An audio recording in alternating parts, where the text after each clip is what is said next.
Good morning. तर आपण काल कुठे होतो, मॅनेजरने जेव्हा मला बोलवलं तिथेच ना.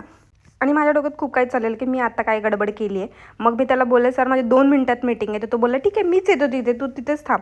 आणि नंतर तो आल्यावर मला विचारतो, तू मेल चेक केला आहे का? मी म्हटलं नाही सर, मी मेल बघितलाच नाही आहे अजून तरी.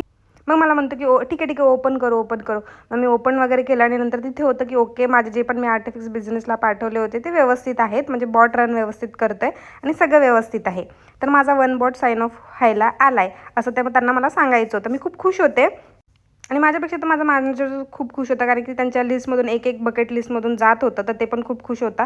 आणि जे दुसरा बग होता जो रेस केलेला आणि तो बाबा सारखा कमेंट करत होता आणि खूप जास्त कमेंट्स केलेले, त्या बाबाचीच चुकी होती. ॲक्च्युली त्याने जी फाईल प्लेस केलेली होती तीच गडबड होती, कारण की मला ते सगळं फाइंड आउट करावं लागलं. माझा अख्खा म्हणजे अर्धा दिवस, नॉट अख्खा दिवस, पण अर्धा दिवस ते फाइंड आउट करण्यात गेला. आणि नंतर मी त्याला त्याच कमेंटला रिप्लाय केला आणि ते नंतर त्यांनी बघून मग तो बोलला की ओके ठीक आहे.